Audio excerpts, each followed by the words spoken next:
Hello hi नमस्कार मु रूपा कर्मकर आपण मानक रूपा किचन को स्वागत। आमे एपरी गोटा रेसिपी बनैबा आपण माने केबे भी खाइ नथे। आपण माने मसूर डाली खाइथिबे किंतु आंब देकी मसूर डाली केबे मध्य खाइ नथिबे। आमे आज बनैबा आंब मसूर डाली।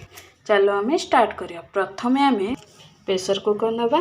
प्रथमे आमे प्रेशर कुकर मसूर डाली दबा। तापर आमे पानी अल्प ऐड करि नबा। बेसी पानी दबा नहीं नले तुरी पड़ो। तापर आमे गैस ऑन करि नबा।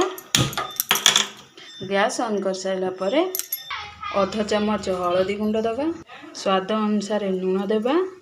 प्रेशर कुकर कवर कर नबा। 2 मिनिट पई कुक करिया को छाड़ी देबा। आम डाली कुक हैला भितरे आमे आंब को रखिथिबा आंब को काटी नेबा। देखंतु मु एई भली चोपा को छड़े नैची। आपण एई भली चोपा को छड़े नेबे। देखंतु मु एटा दुईटा सीटी मारी नैची। बेसी सीटी मरेबेनी नल डालीटा फिटी जाई पारे। देखंतु मु एई छोट छोट करके आंब को काटी नैची। आपण चाहेला टिके छोट छोट करि पारंती। देखंतु आम डाली सिझी जाईची। आमे काटी के रखिथिबा आंब को ऐड कर नबा। प्रथमे आमे गैस ऑन करिबा। आउ दुईटा सीटी मारिया को छाड़ी देबा। देखंतु आम डाली सिझी गलानी। अब आमे गैस को ऑफ करि नबा। प्रथमे गोटे कड़ाई नबा। गैस ऑन करि नबा। कड़ाई को तातिया पर्यंत छाड़ी देबा।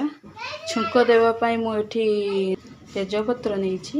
3टी सुखिला लंका नैची। अल्प किछि फुटन नैची। गोटे छोट साइज रो पियाज को छोट छोट करी काटी नैची। देखंतु एठी गोटे चम्मच तेल दउची। तेल तातिया पर्यंत आमे छाड़ी नेबा।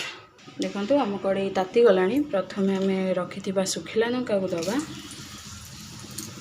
तापर आमे तेजपत्र दबा।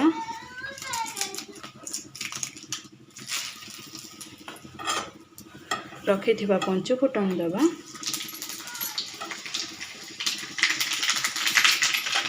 तापर आमे काटी के रखिथिबा पियाज मध्य दबा। किछि समय फ्राई कर नबा।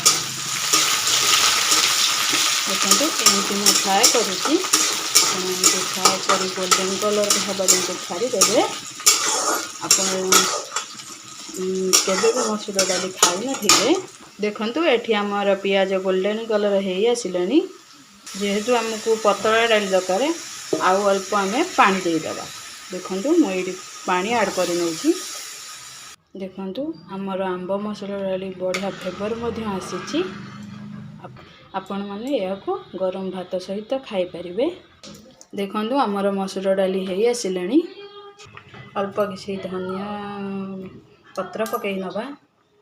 एई रोसेईटा बेंगली लोकंगर बहुत फेवरेट। आपण माने घरे बनै खांतु।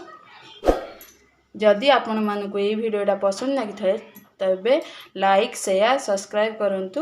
जा फल रे सर्वप्रथमे मो वीडियो को आपण माने देखि परिबे। रहूची नमस्कार। जय जगन्नाथ।